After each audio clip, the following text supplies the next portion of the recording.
Añoranzas de electricistas, de Víctor Manuel Sánchez. La historia de los electricistas nos permite encontrar una trayectoria política de su presente.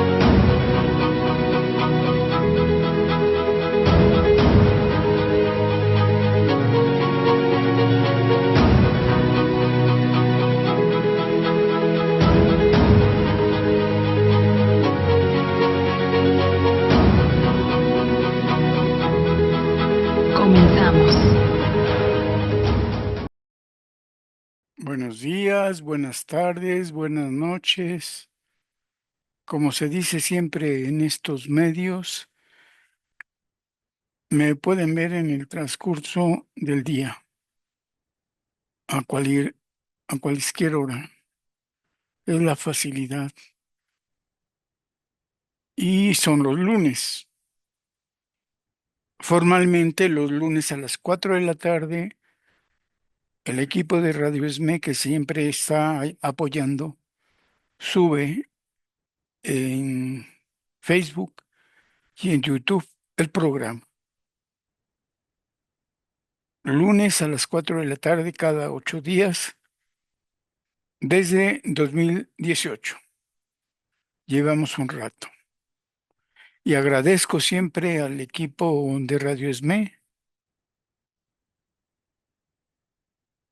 a la responsable y coordinadora de la radio del Sindicato Mexicano de Electricistas y al técnico profesional que normalmente es quien prepara el documento, el video, el programa, Añoranzas de Electricistas, y lo sube a las redes. Iván, a toda la familia de Radio ESME, saludos a todos. Y bueno, empezamos.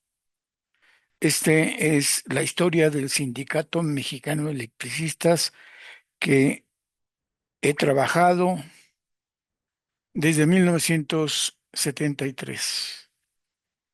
He dicho que llegué a un equipo de estudiantes de la Facultad de Ciencias Políticas, todos éramos estudiantes, ninguno titulado, y ahí empecé.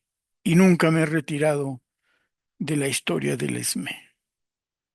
He procurado difundirla lo más que puedo a todos los congresos, a muchas conferencias. He tenido invitaciones formales del gobierno de la capital y siempre voy platicando la historia del ESME. Es mi tema de investigación, la industria eléctrica y el sindicalismo de los electricistas a través de esta organización, Sindicato Mexicano de Electricistas. He hablado de CFE y he hablado del SUTER también. He hablado de Galván, de una vieja confederación de electricistas que surge a partir de una discrepancia, división que hubo en el ESME. El ESME en los años 20 fundó la Confederación Nacional de Electricistas y Similares. Si esa confederación hubiese avanzado 10 años más, es probable que solo hubiera habido un solo sindicato de electricistas, porque hasta 1933 esa confederación a la que estaba sumado el ESME llegó a 34 divisiones en todo el territorio nacional, pero hubo discrepancia. Bueno, esa es otra historia que voy a platicar. En realidad, siempre me pasa cada que quiero plantear qué cosas puedo platicar aquí, siempre tengo la duda. Por ejemplo, esta vez tenía la duda y lo voy a hacer, voy a prepararlo con calma, que discutiéramos, yo quería presentarles el contenido completo, leer y platicar de ella, de la cláusula 10 del contrato colectivo. Son, a ver, 1, 2, 3, 4, 5, 6, 7, 8 páginas íntegras de la cláusula 10 y después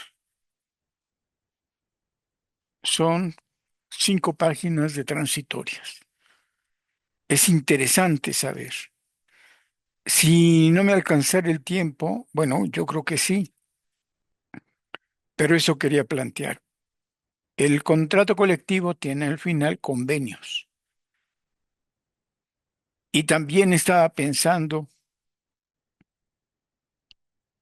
la cláusula 10 es una de las más importantes. Creo que podría haber dicho que la cláusula 10 y la 64 de jubilación son de las más importantes. Y si diera tiempo, por supuesto, en una sola transmisión, podríamos ver esas dos cláusulas. Pero bueno, también al final del contrato hay 2 convenios que se han publicado de manera sistemática al final del contrato. El convenio de reestructuración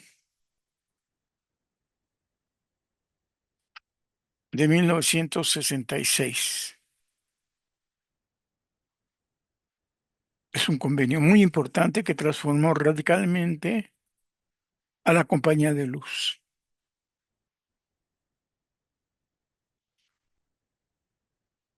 Entonces,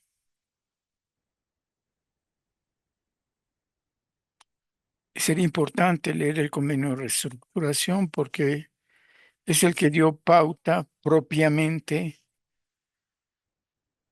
a la compañía de luz mexicanizada, a la nacionalización de la industria eléctrica que fue en 60 y en 66 se propone la modificación de toda la estructura de la compañía de luz. Hubo una fuerte organización, una lucha, una defensa por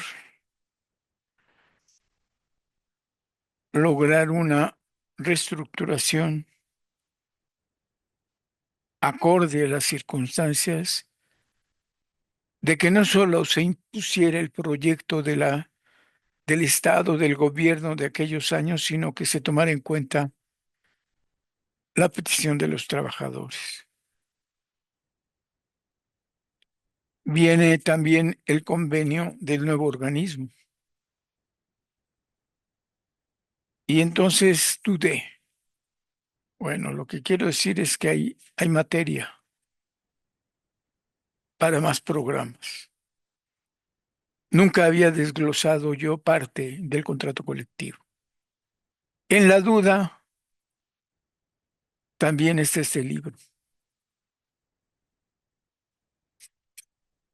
Es una convocatoria de un investigador del Instituto de Investigaciones Sociales que logró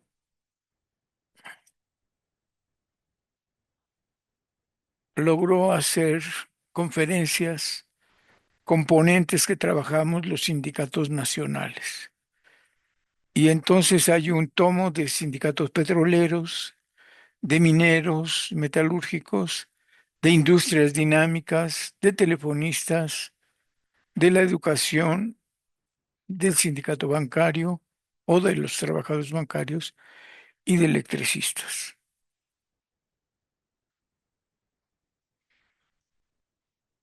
Los autores que trabajamos en este es Gerardo González Chávez, Víctor, su servidor, Víctor Sánchez, Lorenzo Arrieta Ceniceros, Víctor Manuel Gamboa González, Silvia Comestagle y Gustavo López Pardo. Todo un tomo con 6 ponentes, 6 textos, 6 capítulos de electricistas. Víctor Sánchez y Lorenzo Arrieta tienen una historia que contar. Es diferente, por cierto, luego platicaré. El resto habla de los otros electricistas. Silvia Gómez Tagle de la tendencia democrática y tratan el SUTER. Y Víctor Sánchez y Lorenzo Arrieta del Sindicato Mexicano de Electricistas. En este capítulo que yo escribo aquí, hablo de Agustín Sánchez, perdón, no, de Juan José Rivera Rojas. Esta es una editorial de GB Editores, una editorial que manejaba, que administraba o que coordinaba Silvia Gómez Tagle, profesora del Colegio de México. Y ella sacó todos los tomos. Yo desconozco si todavía existan todos los tomos de estos sindicatos que mencioné. Y tengo dos ejemplares de donde yo participé. Bueno, duda, ¿trataba este tema? ¿Trataba la cláusula 10 o les hablaba de Agustín Sánchez de Lin? Es un libro que también convencí en el ESMEA que se publicara este libro. Es una ponencia que presenté en una historia del movimiento obrero en general. Convocó la Universidad de Puebla, Autónoma de Puebla, y llegamos muchos ponentes con muchos sindicatos de todo el país. Y yo llevé mi ponencia sobre el periodo de Agustín Sánchez de Lin. En este Juan José Rivera Rojas y en este Agustín Sánchez de Lin. Cada libro tiene su historia particular y acá fueron unas conferencias, como les he dicho, y acá un congreso en la Universidad de Puebla.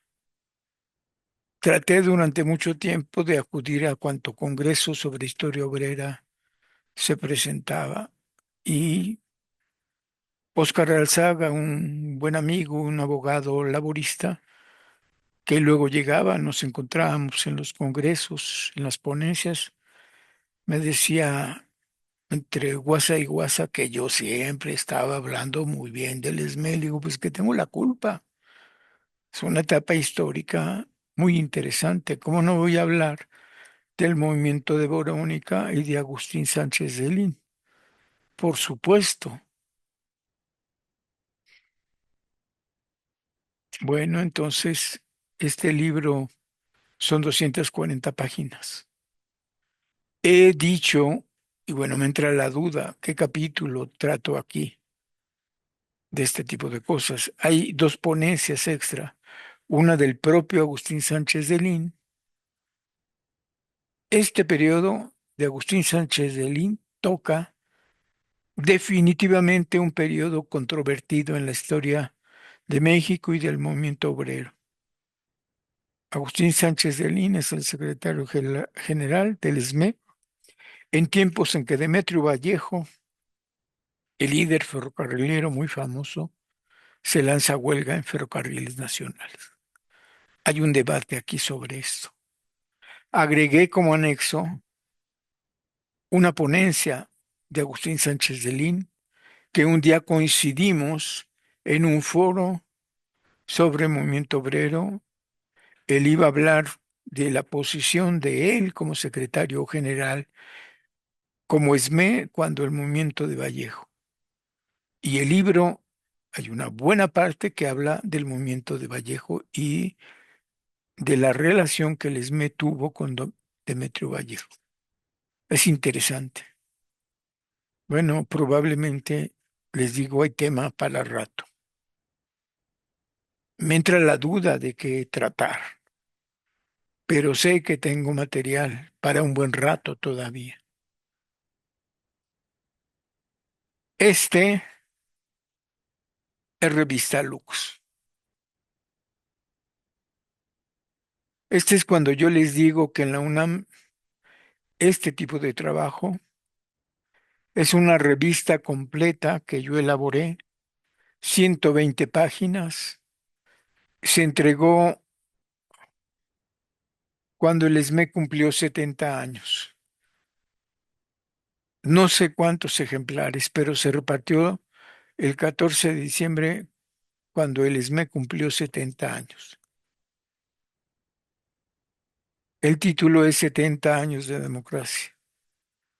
y que yo sepa es la única historia breve del surgimiento del ESME hasta 1984. Es la única que se conoce. Y tuve el honor de ser quien la escribió.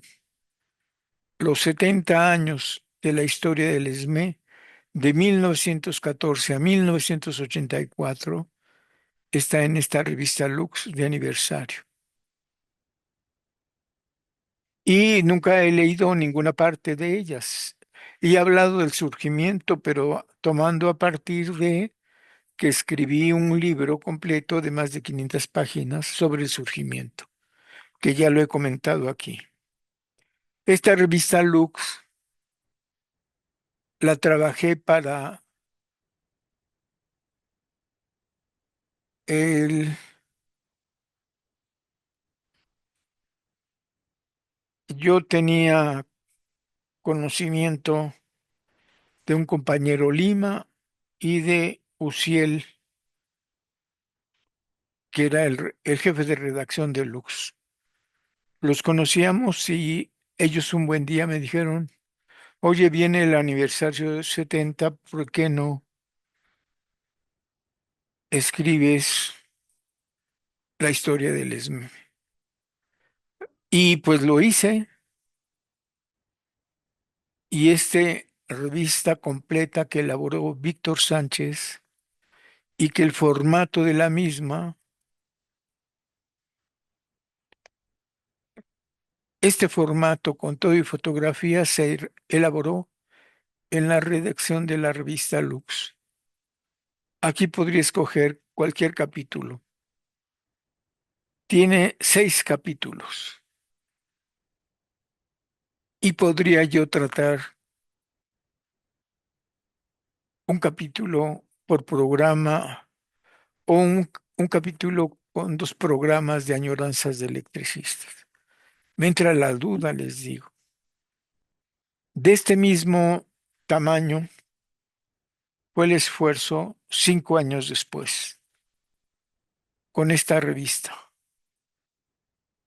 A los 75 años me volvieron a pedir otra historia del ESME. Y lo que escribí fue, sí, historia del ESME, como ahora les platico, por partes, de diferente manera. No hice el seguimiento año por año en esta otra. Son temas aquí. Igual son varios capítulos.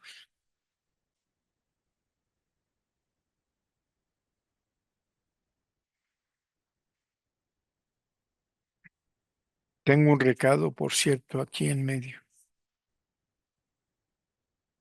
Dice Víctor, te esperamos en la redacción. Urge o que hables. Urge. ¿Quién sabe qué sería? Pero da cuenta de que seguido yo andaba en la redacción del Levitano. Aquí son 5 capítulos. Aquí lo que hice fue el primer capítulo sobre cómo son las elecciones en el ESME. En el segundo fue una crisis económica en el 1982 y cómo repercutió en la industria eléctrica, en especial en el ESME y en el contrato colectivo. El capítulo tercero es justo a partir de 1984. Hice una crónica breve de todas las asambleas que hubo desde 1984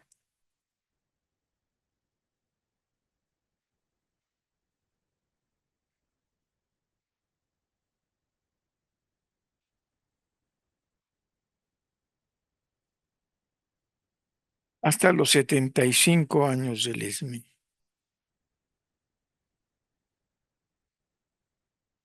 El cartel de ambas revistas fue un dibujo, se hizo un concurso, se convocó a todos los que quisieran hacer dibujo y presentación para que quien ganara el concurso se llevara el primer premio.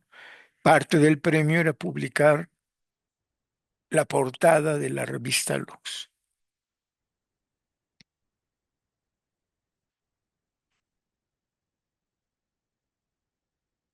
Y entonces,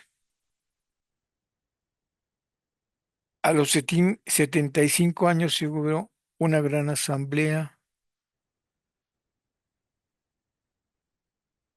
en la Arena México. El presidente de la asamblea fue Agustín Sánchez de Lin. Y ahí se entregó esta revista Lux para todos los asistentes de la asamblea.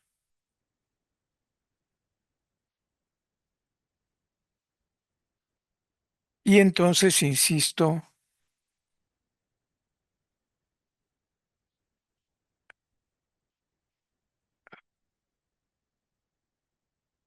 está el capítulo de todas las asambleas que hubo del 60 a los 75 años.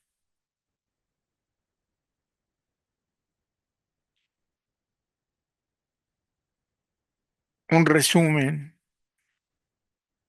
completo de todas las asambleas que hubo.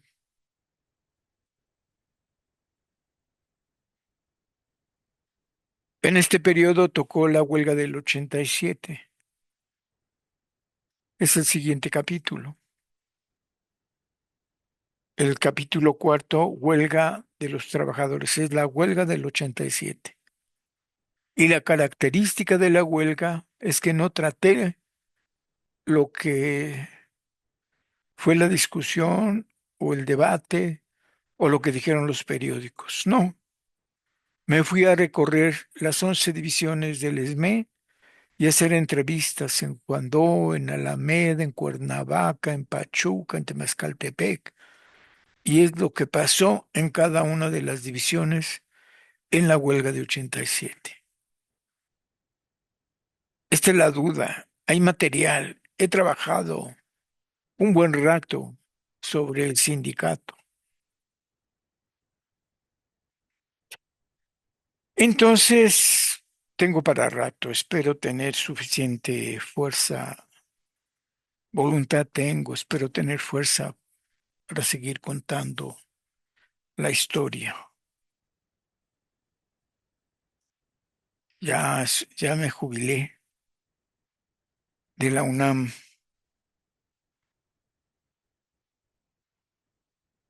Es diferente mi jubilación.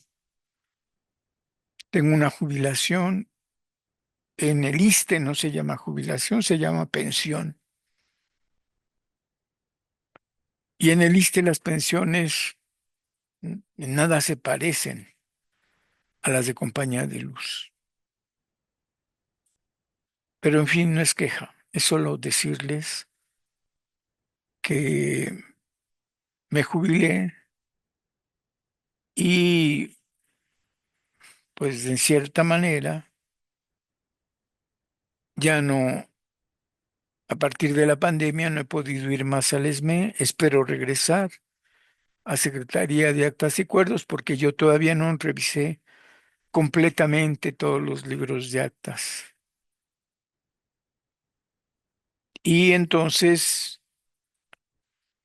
de lo que he escrito tengo material y de lo que no he escrito tengo material.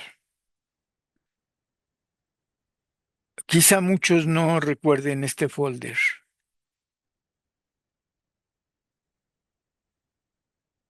que se entregó en 1993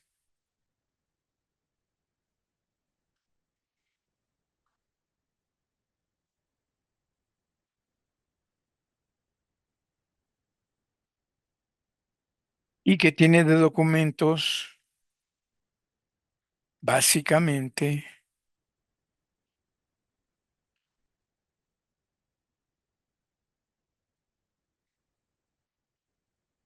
la última, la real nacionalización de Compañía de Luz.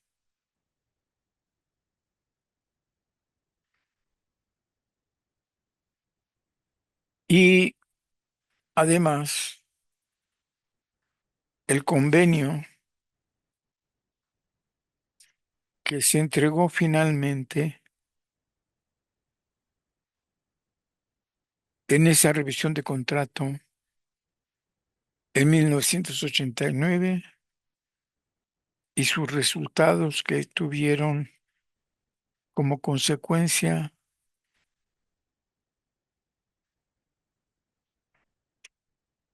el surgimiento del nuevo organismo.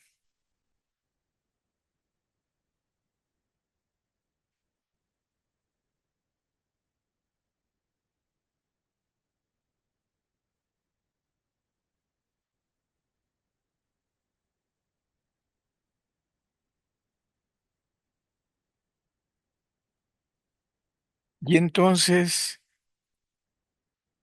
me pareció que podríamos tratar este tema presentándoles. Voy a tratar de copiar los convenios generales y los acuerdos que hay aquí. Esta fue una publicación del ESME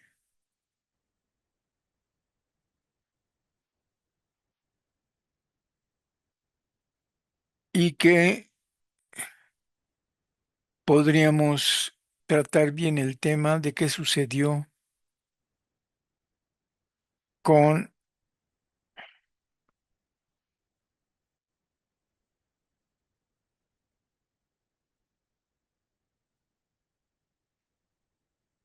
la liquidación y disolución de la Mexican Lion Power Company que se hizo en Canadá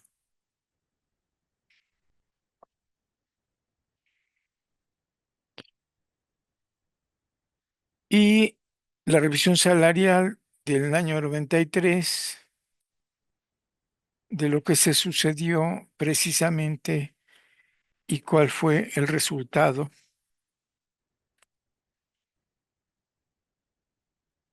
de ese asunto. Viene la liquidación completa de Mexican Lion Power Company Limited en Ontario, Canadá. Y entonces se completó porque en el tiempo de López Mateos no se liquidó completamente. Y para convertir realmente en la Compañía Mexicana de Luz y Fuerza del Centro, había que completar la liquidación de la empresa extranjera Mexican Lion Power Company Limited.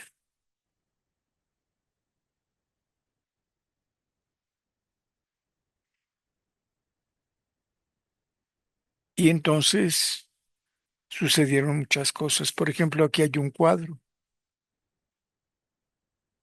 las retabulaciones en toda la empresa.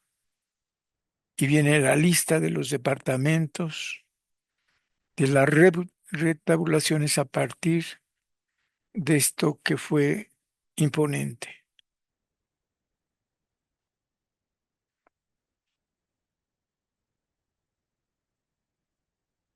Este documento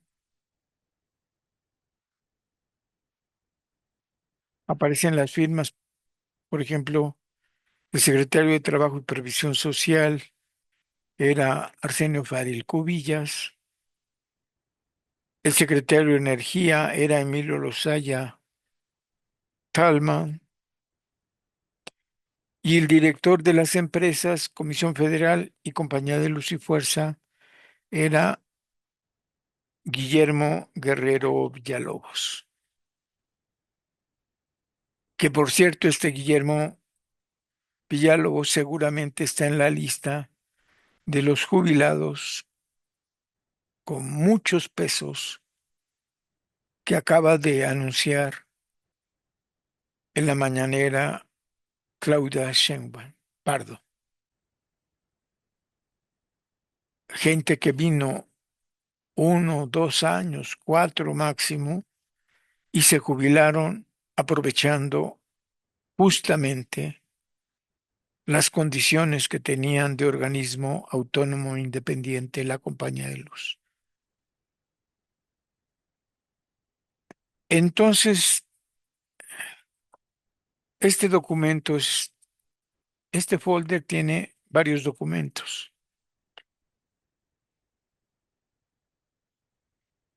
y podemos leer algunos de ellos.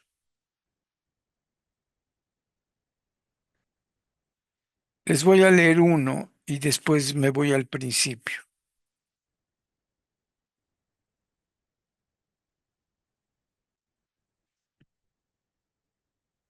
Recordemos además que todo este tiempo la compañía, como dice aquí, Compañía de Luz y Fuerza del Centro, en liquidación.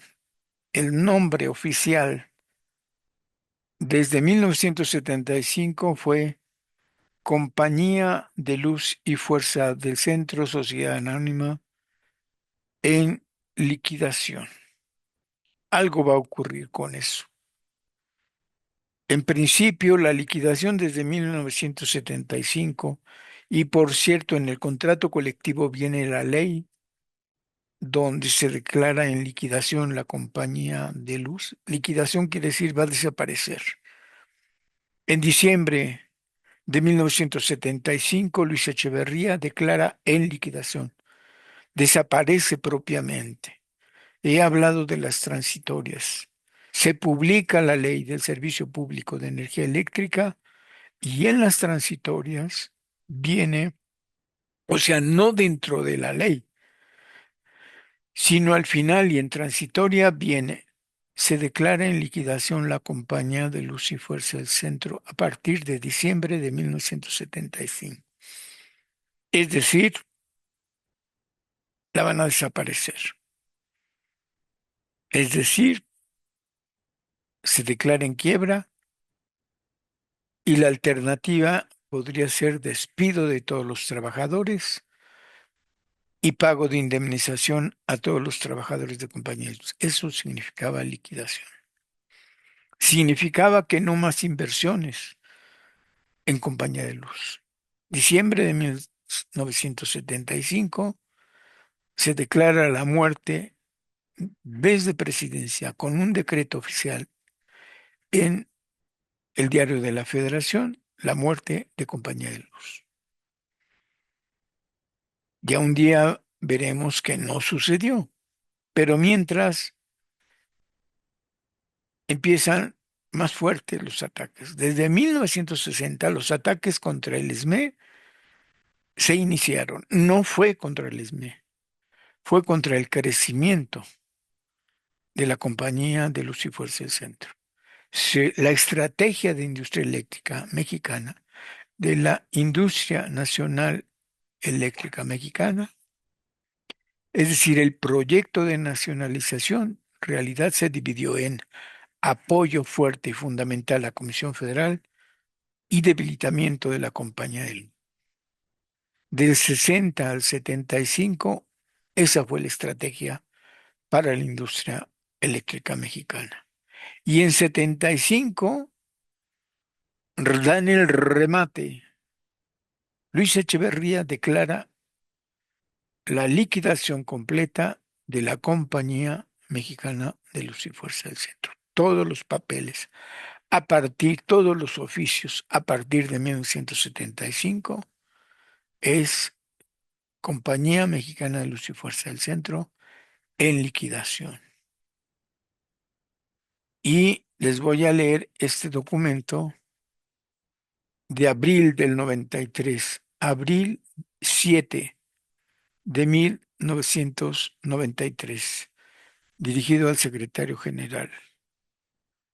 Dice, me permito a usted, perdón, me permito dar a usted la información solicitada con respecto a la conclusión de la disolución y liquidación de la empresa de Mexican Light and Power Company Limited, con el objeto básico de facilitar la liquidación de la empresa Mexican Light and Power Company Limited. La Comisión Federal de Electricidad, en su carácter de accionista mayoritario de aquella, oportunamente depositó ante el liquidador de la misma la cantidad de $225,000 canadienses, a fin de que se entregara a los accionistas minoritarios que los solicitaran el importe fijado para las respectivas acciones. El plazo para reclamar el citado pago venció el 24 de diciembre de 1992.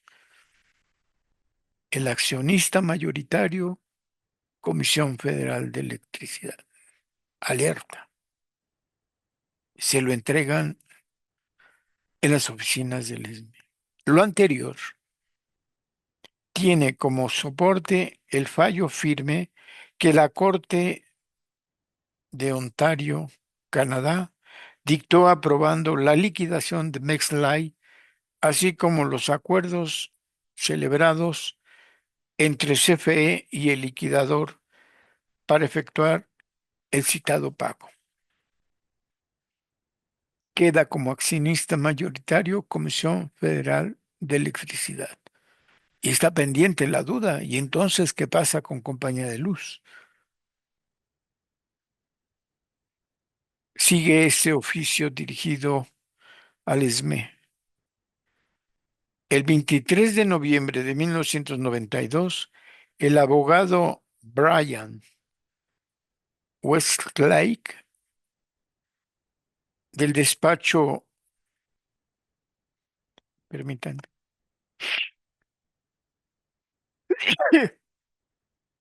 ay, perdón, del despacho Blake, Cassels y Graydon en Toronto, Ontario, Canadá, y el contador público James Morrison informaron que mediante resolución de fecha 5 de noviembre de 1992, la Corte de Justicia de Ontario, dentro del expediente número RE 1597-89, relevó a la firma profesional Deloitte Touche Iniciales como liquidador de la empresa. ¿De qué se trata? Debiendo la propia firma profesional retener los archivos y documentos de la liquidación durante 5 años y decretó la disolución de la empresa como consecuencia de su previa liquidación.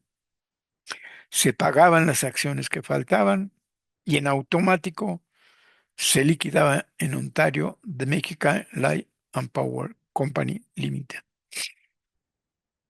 Asimismo, termina el documento. Informamos que el contador James Wesley puso en conocimiento de la Corte de Justicia, de esta Corte de Justicia citada, que había llevado a cabo la conclusión y procedimientos generales del proceso de liquidación de la empresa con fecha 3 de noviembre de 1992. Atentamente, ingeniero Mardoqueo Starlopowski Nlowski, subdirector y apoderado general.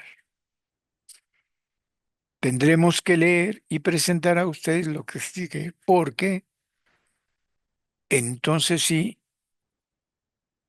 la Compañía Mexicana de Luz y Fuerza del Centro era completamente mexicana, pero se asienta en este documento que el socio mayoritario es Comisión Federal de Electricidad, que entonces lo que queda en México depende absolutamente en todo, o sea, Compañía Mexicana de Luz y Fuerza del Centro depende del socio mayoritario, de Comisión Federal de Electricidad. Y por eso el director de CFE a su vez era el director de Compañía de Luz. Y entonces, ¿de qué trata el asunto? ¿De qué trata este asunto que tenemos aquí presente?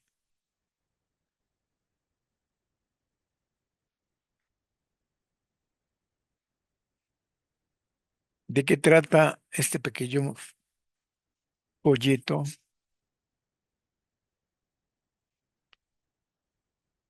¿Y cómo lo vamos a leer? Este es un anexo. Bueno, no es un anexo. Este se anduvo repartiendo de manera suelta.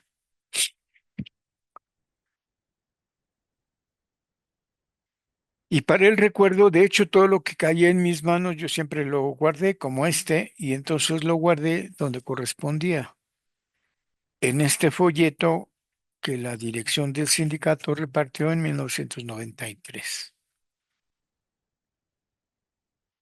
Y acá atrás, por cierto, vienen títulos de noticias de ese año, muy llamativas todas. Por ejemplo, dice en una, no está el periódico indicado, pero viene los titulares, las 8 columnas. Liquida el sector energético a más de 73.500 trabajadores. Esa era la cantidad de trabajadores en Compañía de Luz en 1993. Y dice, liquida el sector energético a más de 63.500 trabajadores. En realidad es Compañía de Luz. Otra nota dice, podrían ser desempleados 5.000 trabajadores de 3 ingenios aparte. Han sido reajustados más de 300 trabajadores en Ford Cuautitlán. Ferronales despidió a 18.000. Otra nota, acepta el despido de petroleros. Cerca de 150.000 maestros regresan a las filas de la economía. Es noticias de despidos generalizados en el país. A la calle 15.000 trabajadores de la compañía de luz, dice el secretario general del SUTER, Alcaine. Necesario disminuir los costos de empresas públicas, dice la CEMIP. Otra nota dice 87.405 despedidos en el sector industrial paraestatal de 1988 a 1992. No despedirá la compañía de luz a ninguno de los trabajadores, dice el secretario general. Liquidan a INCO y Profecto a 50% de sus empleados. Es la desaparición de muchas empresas paraestatales lo que está aquí. 1993. Hay un gran movimiento en el ESME, recordemos, hubo paro en todas las sucursales de los cajeros para no cobrar un impuesto. ¿Alguien recuerda qué impuesto era? ¿Cuánto duró el paro? Los cajeros en realidad no pararon, simplemente no cobraban el impuesto que se agregó a las tarifas eléctricas. Cuando llegaban el público, los usuarios, a pagar en caja de las sucursales, ellos solo cobraban la tarifa eléctrica y venía una suma de ese impuesto. Y se acordó en asamblea que nadie cobraría en las oficinas de compañía de luz el impuesto que gravaba aún más las tarifas. Hubo un gran movimiento en ese tiempo. Bueno, pero con esto lo que pone en peligro una liquidación de la Mexlight, probablemente también un despido de trabajadores en lo que quedaría ahora como Compañía Mexicana de Luz y Fuerza del Centro.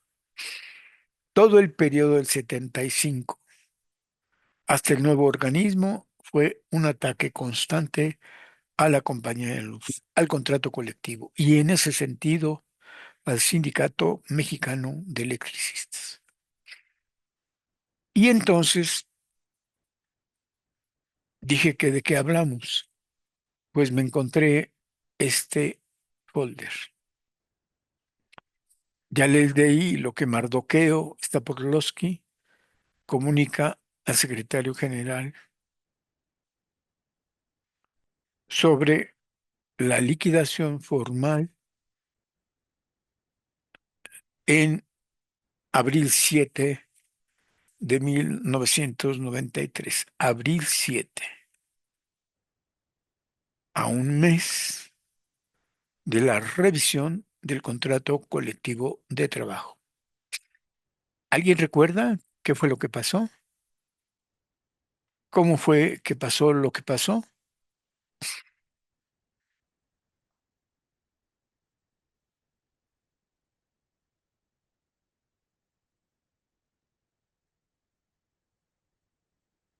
Viene en parte de eso,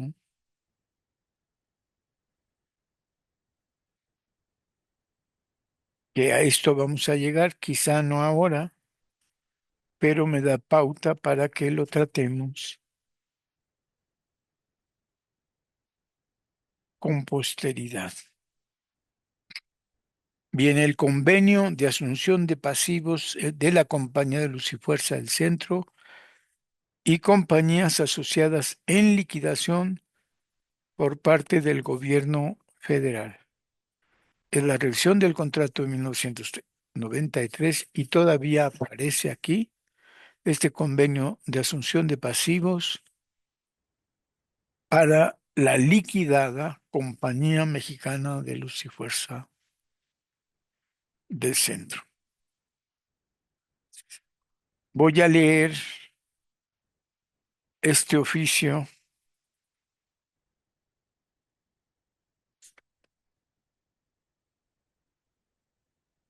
para ver qué nos indica propiamente. El primer oficio que aparece en este folder, que incluso podremos comentar propiamente cómo se nos presentaba la información. Les he dicho que yo a partir de 1973 nunca me he despegado del ESME,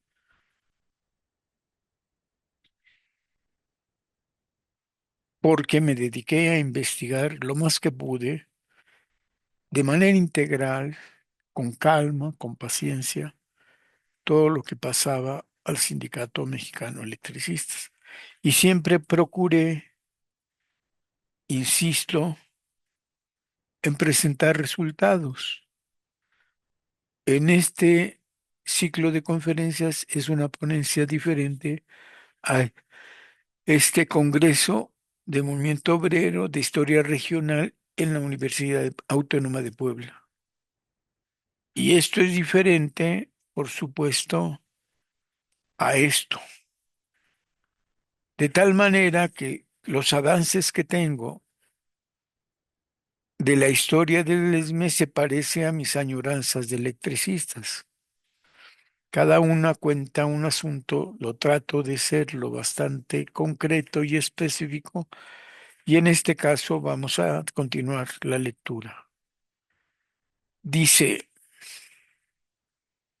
a toda la organización,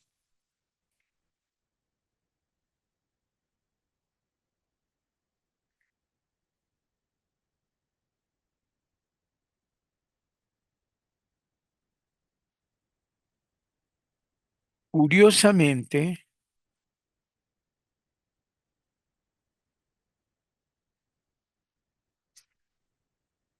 no está firmado, pero al final de aquí dice página 403, página 403 a la 409 del contrato colectivo 92-94. Voy a buscar si tengo este contrato y si algo se queda corto, lo leemos así. Entonces probablemente sea un comunicado del Comité Central a toda la organización con el propósito de informar a ustedes de manera veraz, detallada sobre los resultados obtenidos el pasado proceso de revisión salarial correspondiente al año de 1993. Se ha elaborado el presente documento con la fraternal exhortación de valorar en su justa dimensión lo que para nuestro sindicato y su contrato colectivo de trabajo significa los pasos y logros obtenidos, es decir, un aviso de lo que se obtuvo en la revisión salarial. Ojo, era revisión salarial y sin embargo dice los efectos y la dimensión también en el contrato colectivo. O sea, en la revisión salarial algo se va a presentar relativo al contrato colectivo de trabajo. No correspondía. ¿Cómo valorar esta situación si es revisión salarial exclusivamente? Veremos al final. Antecedentes.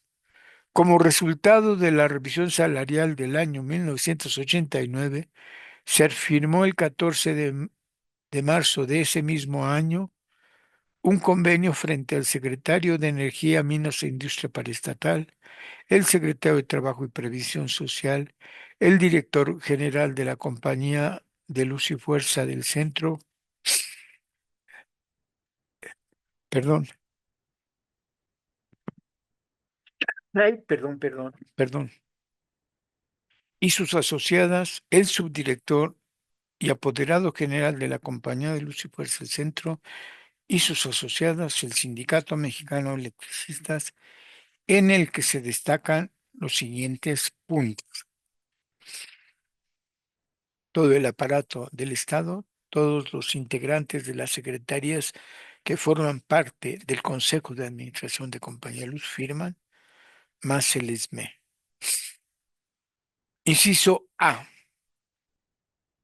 Las partes reconocen que las condiciones actuales obligan a que las compañías adopten una organización administrativa que, partiendo de prácticas sanas, permita alcanzar una operación productiva, rentable y autosuficiente acorde a las necesidades del país.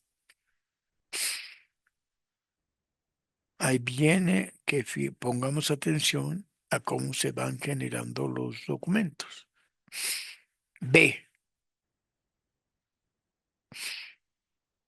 Para el logro de lo anterior, o sea, para el objetivo de toda la vida de la compañía de luz, abre un espacio para que veamos cómo se va a lograr lo que toda la vida han hecho.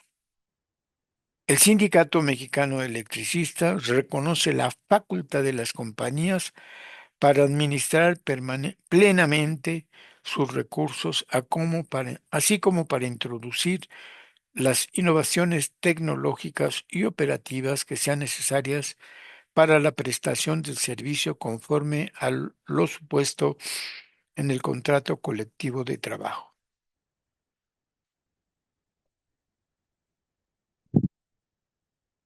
O sea, el ESME reconoce que Compañía de Luz es el patrón.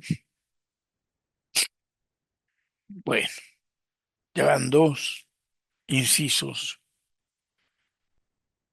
Qué bueno, ok. Luego comentaré, pero me parecen obvias las dos. En fin, inciso C.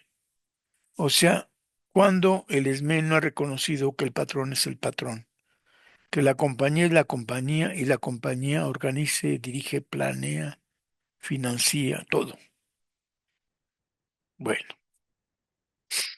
pero así es la redacción. Uno se pregunta, ¿es la redacción de los tiempos priistas? ¿Es la redacción que de verdad la única alternativa que se propone es lo obvio? Bueno,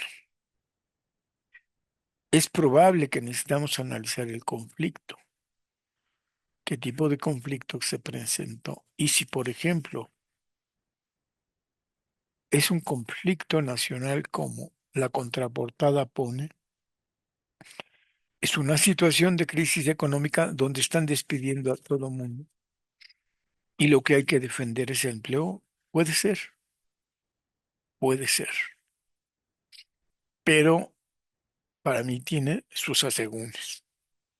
Inciso C.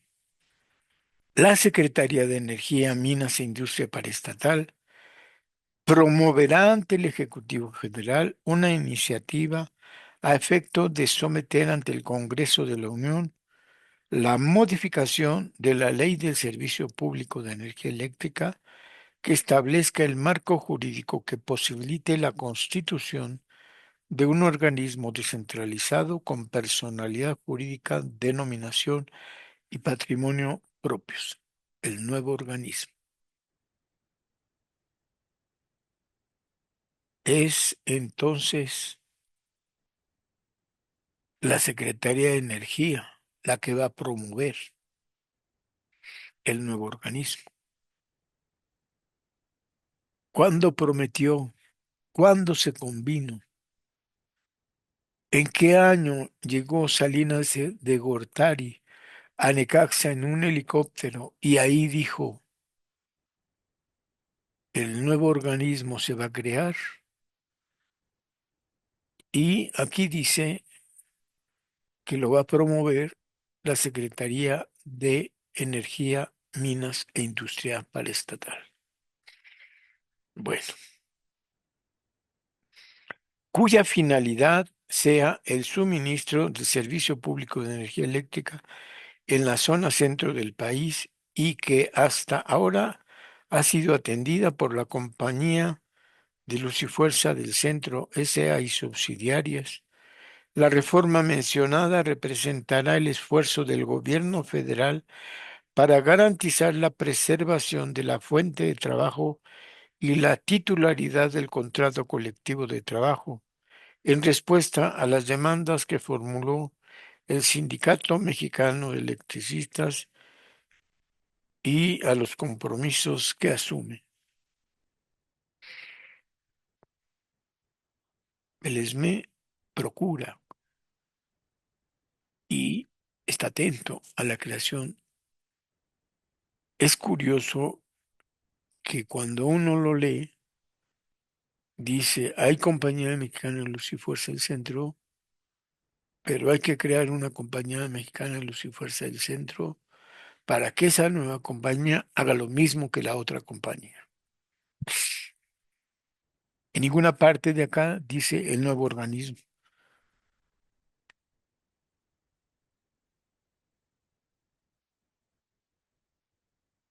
Es curioso, de verdad no lo dice.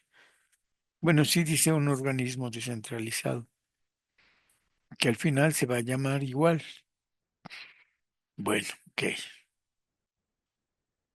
En la redacción nos parece que ya Compañía Mexicana de Luz y Fuerza del Centro y subsidiarias cumplían eso. ¿Por qué no simplemente se dice, se anula la liquidación de la Compañía de Luz y Fuerza del Centro y vuelve a adquirir todos los compromisos, derechos, presupuestos propios que había tenido? No lo sé.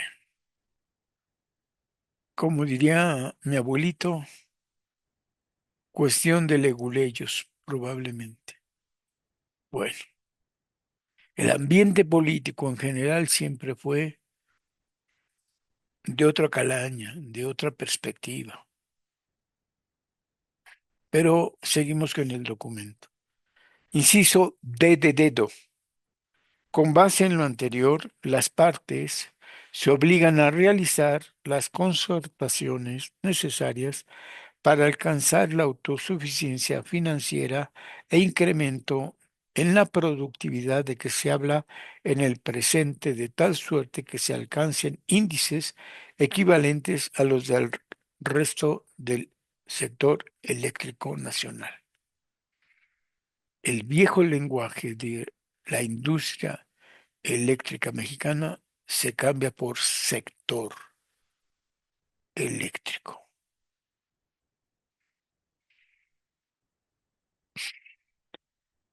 Y este objetivo de que se tienen que equiparar, como dice aquí, índices equivalentes de productividad a los del resto del país. No se puede. Siempre hemos comentado y discutido aquí que Compañía de Luz era una cosa y Comisión Federal otra completamente distinta. El centro de la República, justamente ese centro de la República, es incomparable. No se puede, no hay ninguna ciudad en el propio México, en la propia República Mexicana, que se parezca al centro de la República. La luz en Chihuahua es una cosa, la energía eléctrica en Chiapas, uff, completamente diferente. No hay propiamente.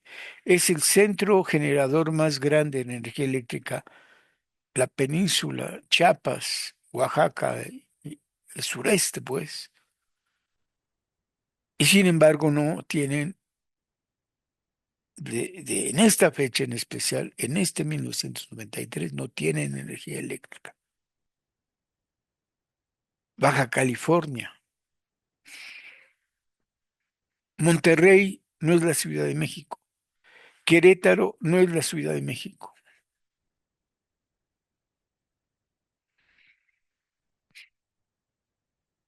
Guadalajara, nada es la Ciudad de México. Nada es la concentración mayoritaria de todo tipo de servicios, de necesidades, de población, de comercio, de espectáculo, nada. Pero aquí se quiere equiparar peras con manzanas. No puede ser. Y sin embargo, se fija. Un trabajador de CFE de Morelia,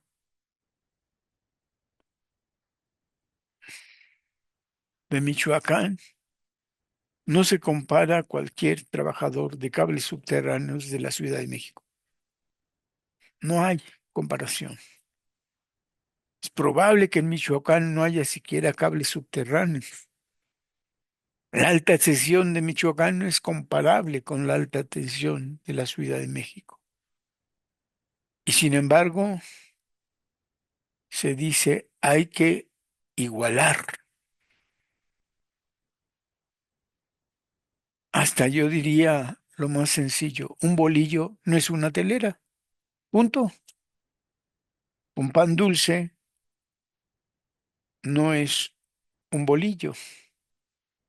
Y aquí dice con claridad de que de tal suerte que se alcancen índices equivalentes a los del resto del sector eléctrico nacional.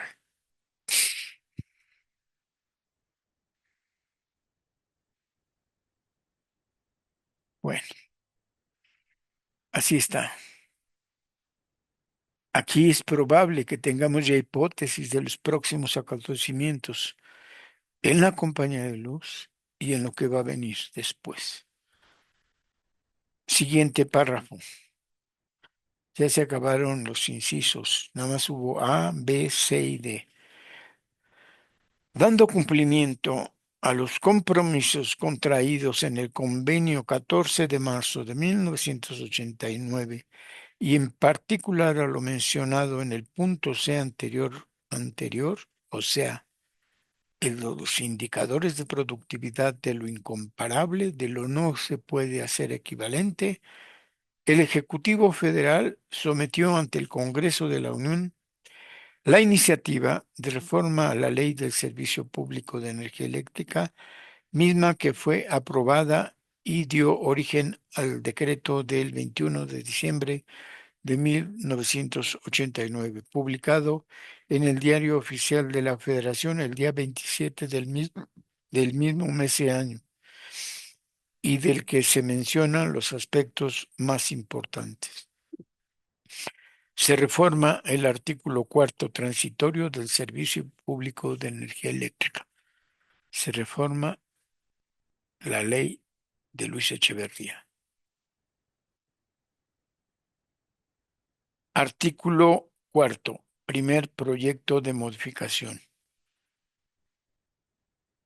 Las empresas concesionarias entrarán o continuarán en disolución y liquidación y prestarán el servicio hasta que sean totalmente liquidadas, concluida la liquidación de las compañías de Luz y Fuerza del Centro Sociedad Anónima y sus asociadas Compañía de Luz y Fuerza de Pachuca Sociedad Anónima, Compañía Mexicana Meridional S.A. y Compañía de Luz y Fuerza Eléctrica de Toluca S.A., el Ejecutivo Federal dispondrá la constitución de un organismo descentralizado con personalidad jurídica y patrimonio propios, regido por la Comisión, fíjense, regido por la Comisión Federal de Electricidad, sin perjuicio de las atribuciones que correspondan a la Secretaría de Energía, Minas e Industria, perdón, paraestatal.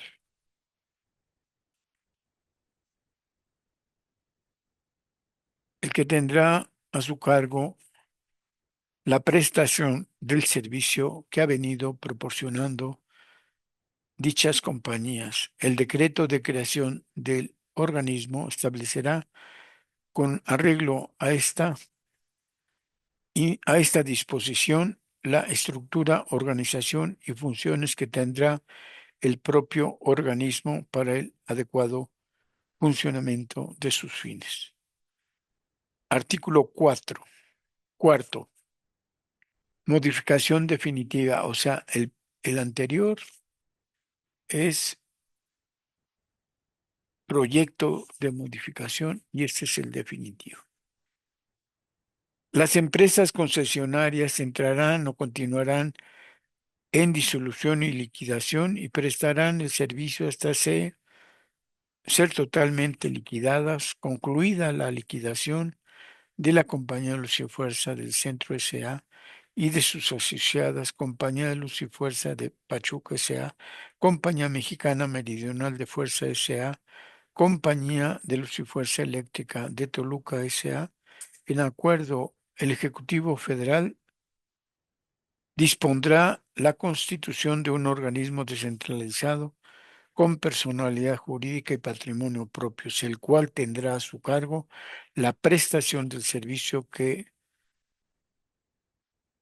han venido proporcionando dichas compañías. El decreto de creación del organismo establecerá con arreglos a esta disposición la estructura, organización y funciones que tendrá el propio organismo para el adecuado cumplimiento de sus funciones. Se aplicará en sus términos el convenio del 14 de marzo de 1989, respetándose los derechos de los trabajadores conforme a la ley, al contrato colectivo y demás pactos laborales de los cuales es titular el Sindicato Mexicano de Electricistas. El Ejecutivo Federal dispondrá lo necesario para dar celeridad a los procedimientos de la liquidación de las citadas empresas que al concluirlo se constituya el organismo que se ordena crear. Bueno, se me acabó el tiempo. Parte, no he concluido, pero solo digo que parte de las transitorias incluye lo que ya se está proponiendo aquí, que todo debe funcionar para bien del nuevo organismo, todo. lo económico, lo financiero, lo laboral, lo contractual, todo. Quizá convendrá ver directamente qué tipo de contrato colectivo se tenía en ese tiempo. Bueno, de eso trata la historia del Sindicato Mexicano de Electricistas. Como dice la canción, ¿qué pasará? ¿Qué historia vendrá en la lectura de esto? Y al despertar ya mi vida tendrá otras cosas que siento. Bueno, discúlpenme, nos vemos el próximo lunes en otra añoranza de electricistas. Terminaremos de leer esto que dice aquí, revisión salarial, convertido en un completo cambio esencial de la compañía de luz y fuerza del centro. No era revisión contractual. Nos vemos hasta la próxima añoranza de electricistas. Por ahí nos encontraremos.